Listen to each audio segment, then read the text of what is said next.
Hello, I'm Helen Thorn, comedian, podcaster and author, and welcome to Weight Loss 360 with Boots Online Doctor. We're here to support you as you make those little changes that can have a big difference.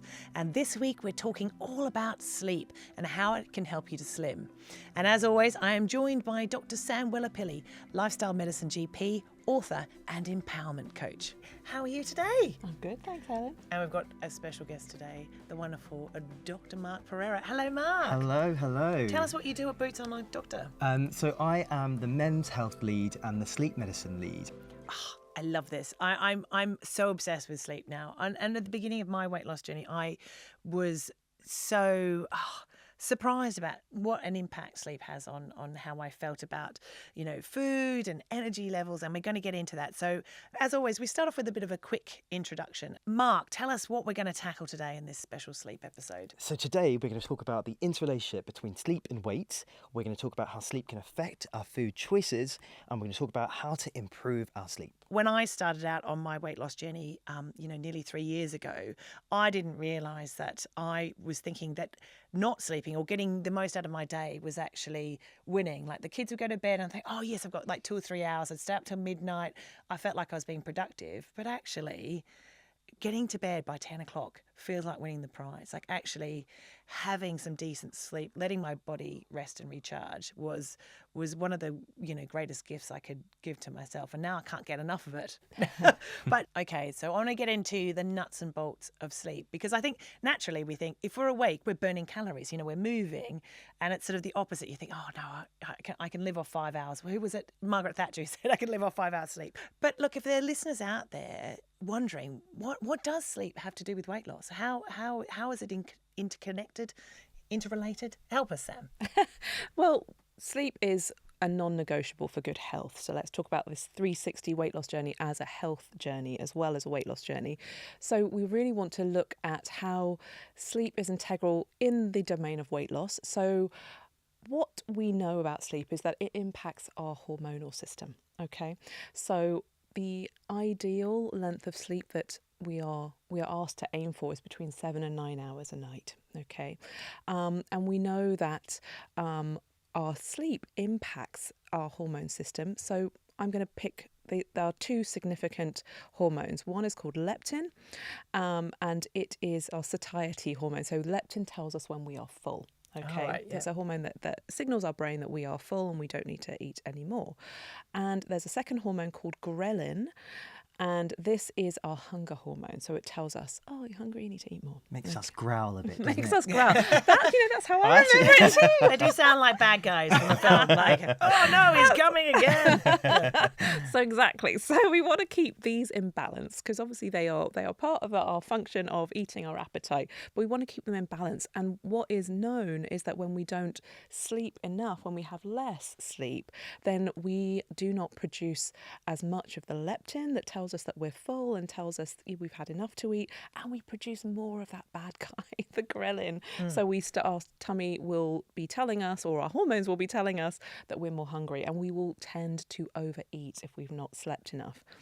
Additionally, if we have not had enough sleep, if we've had less sleep than is optimal, we are actually impacting our insulin and our insulin sensitivity. So we become less sensitive to insulin, and when we have a good amount of sleep, our sensitivity to insulin improves. Insulin is our hormone that's secreted by our pancreas. It helps us to manage our blood sugar levels. Right, So it's okay. really, really vital to manage our appetite over the day. So it's a really important hormone to be aware of. And also, of course, we probably know about insulin in terms of diabetes. If we become less sensitive to insulin, we are more at risk of developing pre-diabetes and then type 2 diabetes, of course. So sleep is really, really crucial. And going on from that as well, the cortisol levels can rise when you don't sleep. This is a stress hormone. Yeah. So again, that has effect on the ghrelin, the leptin, and in terms of insulin resistance. So it's all part and parcel. They all interrelate. It's magical, sleep. It is. And I think we sort of shy away from it. You think about your children, I don't want to go to bed. Like you feel like staying up is the prize, but actually having more sleep, it just bleeds into the rest of your day in terms of the good choices that you make. Yeah. And I wanted to ask, like, in terms of like 7 to 9 hours does seem quite luxurious. Is lying down, is just like resting, is it the same as sleep?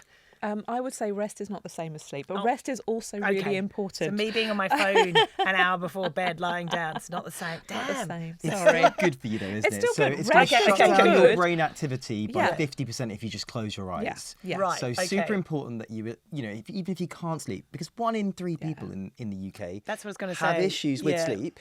2 in 3 people are overweight or obese. So we have to think about those interrelations between those two. They're dependent. Yeah. And so just trying to focus even a little bit on rest Mm-hmm. and sleep, really, really important. That's it. One of my friends' mums used to say, if you can't sleep, just close your eyes and lie down. It's almost as good. And I think that's it. But again, it's that focus on the rest, or even just carving out, knowing you go to bed, half an hour or an hour earlier, and you can really get the benefits. Yeah, and we're going to be talking about the things that could help you. If you find sleep a struggle, we're going to be sharing some tips and some ideas that perhaps you haven't tried yet, and to support that really non-negotiable sleep for that better health. Sleep health, that's what I want to hear about.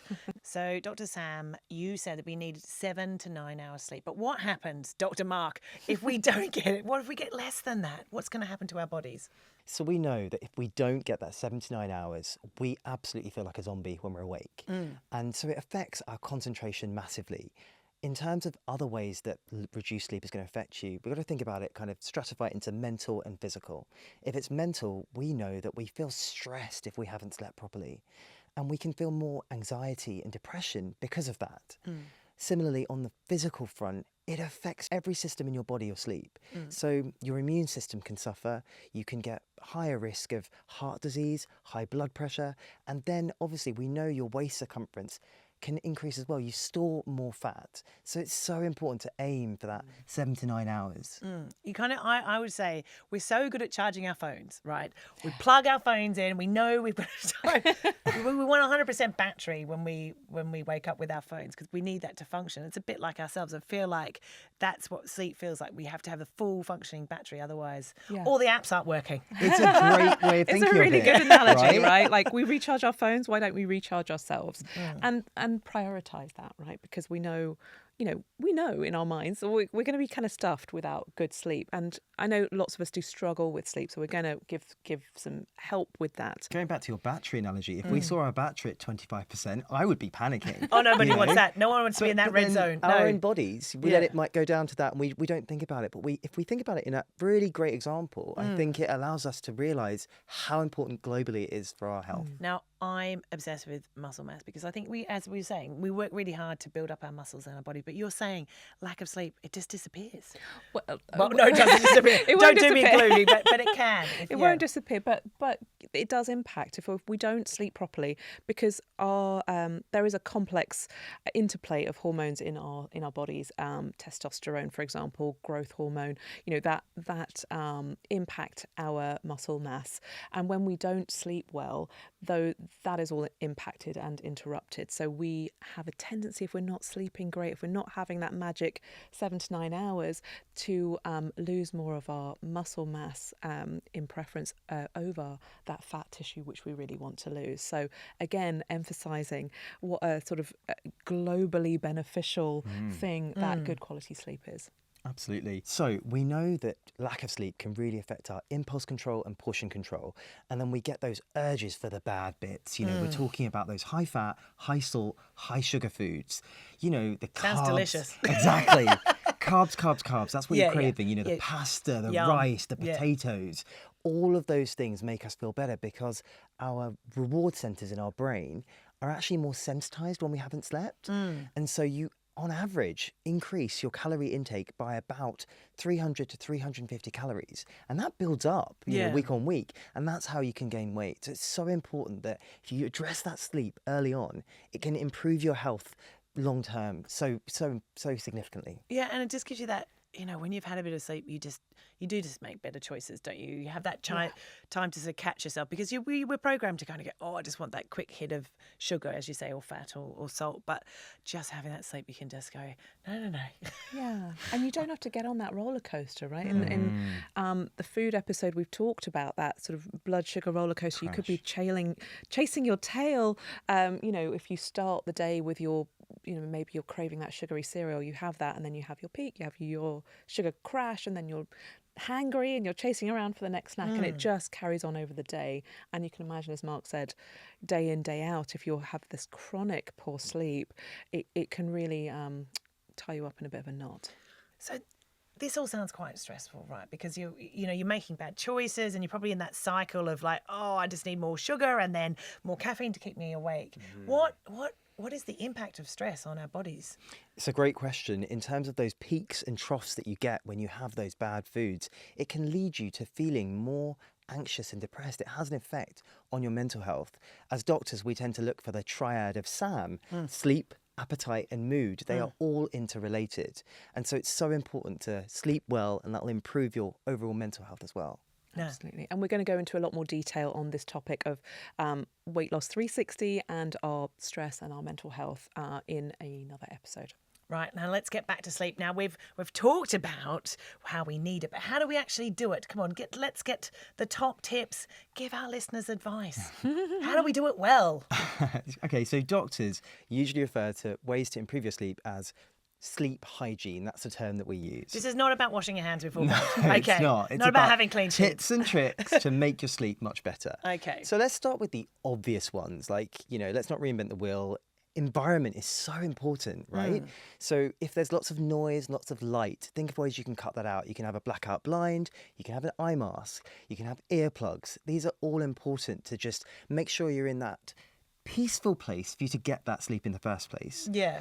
As well as that, you want to think about the temperature. If it's too hot, too cold, you're not going to sleep well. Think about that. What about like the lead up to sleep as well? Because sometimes we've all been told, like, don't be too, like looking at your phones or listening to music or that, like stimulants before bed. I'm going to say I'm really guilty. I know this is not good sleep hygiene, but I like having my phone next to my bed. And obviously I'm just like scrolling all of Instagram. That's not so good, is it, It's Dr. a cardinal Mark? sin. The reason for that is that the blue light from your phone or computer screen, it makes your mammalian brain think that you're getting up for a brand new day. So it makes you literally get more alert. Right. Ideally, just put that phone away, put it on silent at least half an hour or an hour before bed. That blue screen, I think, is screens like ruling our lives these days. So, Yeah. Really taking a break, giving your eyes and your brain a bit of a break from the screen can really help to switch off and move into that different mode in your sacred space, your sanctuary of your bedroom, of your bed. Another thing I was going to ask, someone said sleep before midnight is worth twice as much as sleep after midnight. I mean, that might be an old wives' tale, but like getting to bed a bit earlier, rather than your 7 hours of sleep between the hours of like 3 a.m. and 10 a.m. Is that true? I think it depends on your routine, and some of us work shifts, right? So we there are people are going to have different sleep patterns here. But ideally, if look at when you have to get up for work or whatever you have to do the next day, and count backwards, right? 7 to 9 hours, and see when would be a good time for you to, wind down and make that space in your day overnight for your sleep. And it's a great point, actually, because if you go to bed after midnight, think about the actual time since your last meal. Yes, If that increases, you're going to get those little kind of like just hunger pangs. Oh yeah, that's when you make also that true. final cup of tea and then the biscuit tin winks at you. Go on. Absolutely. And we have to think about, what we're eating in the day, what we consume might be impacting how we sleep. Of course, we all know about caffeine. Some of us are very sensitive to caffeine, a lot of us are, and if you notice, and this is again about being embodied, noticing how caffeine might impact you on getting off to sleep or sleeping deeply. If you must have coffee or a caffeinated drink in your day, maybe have them before 1 p.m. And that's your last caffeinated drink. There's plenty of decaffeinated drinks that you could have. Again, even decaffeinated drinks have a little bit of caffeine in them. So I would say... They lie! I would say, often coffees, especially coffees and teas, exactly. sometimes do have caffeine in them. So just read the label, and don't have them so close to bedtime. And let's not forget those Cokes as well. You know, they contain Yeah. caffeine, those energy drinks. Like, if Yes. you're guilty of Oh, that, absolutely. it doesn't mean you switch over. Little You've cheeky got to DC. exactly, Yeah, terrible. exactly. Yeah. And what about alcohol? Because I think a lot of us Yeah. know that, like, you've had a nice heavy meal, you know, something delicious, and then you'll have that glass of wine, and you think, oh, that's just made me really sleepy. But then you get the 3 a.m. You wake Yeah. up and you're sleep. You think you're going into deep sleep, but actually Yeah, you're not. it are disrupts your sleep architecture. So Yeah. ideally, you stop drinking alcohol 4 hours before your bedtime, because it can you? Let me do the maths on you that. can still it can still impact you. And the thing is, initially it feels like it's going to help you sleep. Oh, yeah. But actually, it's not the best kind of sleep for you. You know, for that, all those complex things that happen as you sleep. You know, it's amazing what happens when you sleep. So giving yourself the best chance of the most rejuvenating sleep is what we want to advocate here. There are also things that can help you with your sleep. You Oh, know, yes, tell me. There's some Tell me the good little there are small studies that support foods that contain the vitamins and minerals that support good production of serotonin and melatonin, which help us to sleep, in their brain chemicals that help us with our sleep. So kiwi fruit, very good. Nuts like almonds and cashews have magnesium, and that can really help with our sleep. There's some evidence behind tart cherry juice, which Melatonin, is it? I think yes. Oh, let me check. I might be able to fact check that. Yes, tart cherry juice. Tart Excellent. cherry juice, yeah. Fatty fish. And fatty fish as Oh, well. that's a can lovely be- cocktail. Not cherry together. So Yum. try these out, and of course things like chamomile that we know about can be helpful and support our healthy sleep. So try these things out. You know, there are ways that we can support ourselves into that rejuvenating sleep. And that's the other thing. If you are a bit of a sweet tooth, fruit teas or herbal teas are a good way to sort of trick yourself. You might get that hit. You don't need the can of fizzy drink before bed. And it is nice having a bit of routine. Also things like doing a face cleanse or hot cloth on your face before lovely. bed, things like Yeah. that. A nice serum, a lovely serum, things like that. Even just I found like a nice hand cream, like just little rituals that help you sort of slow And if you down. have those essential oils like lavender or something, that scent can be quite soporific or supportive of your sleep as well. It's about kind of telling your brain, I'm doing this, Yeah. this means I'm sleep mode, you know? Yeah. So it doesn't really ideally go for things that are good for your sleep, but if it's even just a drink of milk or something that makes your brain say, hey, I'm ready for sleep. Yeah. Super important. So it's that ritual, like you say, just letting your brain know, I'm now going to sleep. Let's shut down our systems one by one. Now, Mark and I were having a chat before the podcast was recorded about wearing a sports watch. And I'm obsessed, right?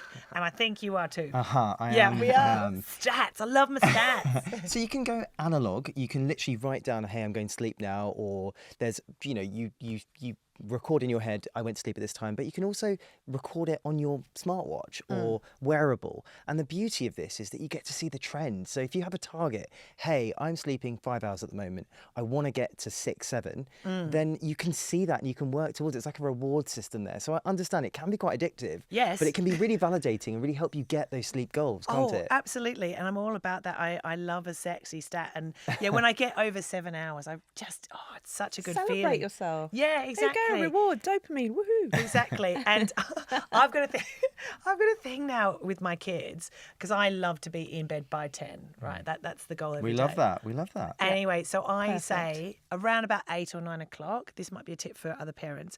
I'm like, if you've got any washing, if you've got anything you need to do, it has to be done by 10, because I am off duty. There's no questions. There's nothing like, Mum, the shop is shut. And so now they've got to know that that's sacrosanct as well. And, they're teenagers, so they're, I can communicate that to them. But I found that even for me, it's just saying that aloud, I will be going to bed. Yeah. It's almost setting as you Ritual thought it. again, isn't it? Yeah, and setting that intention. And I know it's not Yeah. practical. Like, I'm a stand-up comedian.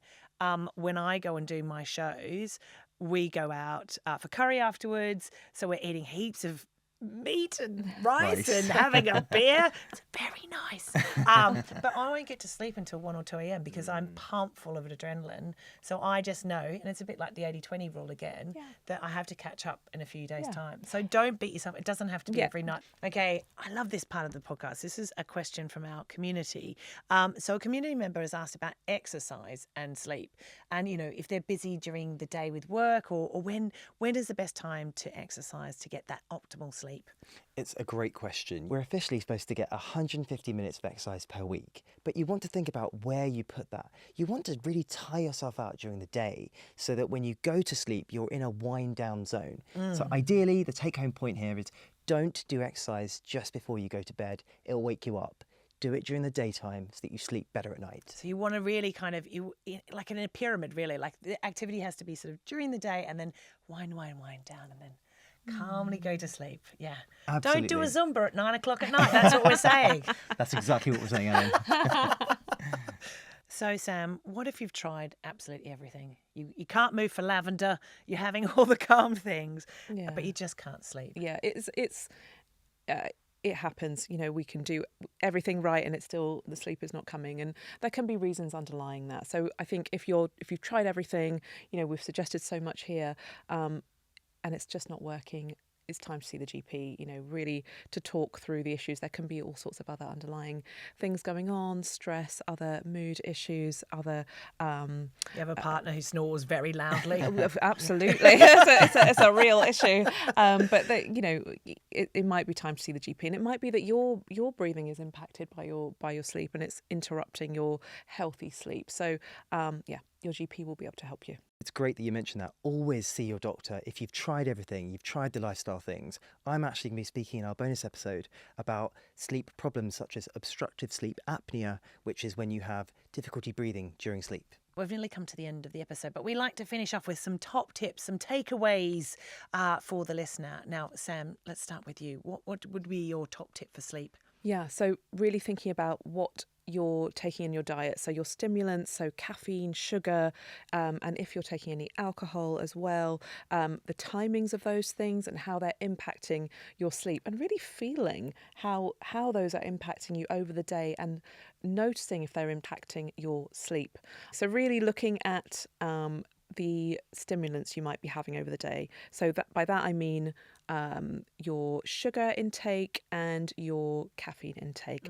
And if you must have sweet things or caffeine in your day, then looking at the timings of those and not having them so close to bedtime. Really, I would advise having caffeinated drinks before lunchtime and leaving it there, and then switching over to decaf. Sugar, of course, we don't advocate on Weight Loss 360, but if you must, having those earlier in the day so they're not impacting your sleep rhythm. Brilliant. Dr. Mark. I'm going to hit you with two quick ones. Whoa, okay? go. Number one, behaviour change is hard. You and I love data. If you want to get a wearable or think of a way that you can track your progress, do it, because it will help motivate you to realise you're doing well. It's like a pat on the back. It is. Yes, I'm all for that. And then my final one is, I say this to myself regularly, think about your 70-year-old self speaking to you now. Mm-hmm. Your 70-year-old self would say, sleep more, look after your health, you'll look better, you'll feel better, and you'll live longer. Yeah. So think of your 70-year-old self, that's what I'd say. Because sometimes if you haven't had enough sleep, you feel 70 years old as well. Yes. Thank you both for your excellent knowledge. Now, I hope you're all rushing to get to sleep now. Weight Loss 360 is a fresh air production with Boots Online Doctor. The producer is Ollie Seymour. As Mark mentioned, he's joining us again for a bonus episode coming your way in a few days' time to talk all about sleep. Now, in particular, sleep apnea and how weight loss can be beneficial for a good night's rest. Thanks for listening. Now, we're here to make sure your weight loss is healthy and long-lasting. So remember to follow Weight Loss 360 with Boots Online Doctor wherever you listen to your podcast so you never miss an episode. Make sure you check out Boots Online Doctor Weight Loss Service for a whole lot of information and amazing advice, including free resources, including a weekly live webinar where our experts can answer all your questions. The information shared here is evidence-based to help you achieve and maintain weight loss. However, if you have any health concerns or questions, please consult your GP before making any changes to your diet or lifestyle. Remember, every small change is a big step towards a healthier, happier you.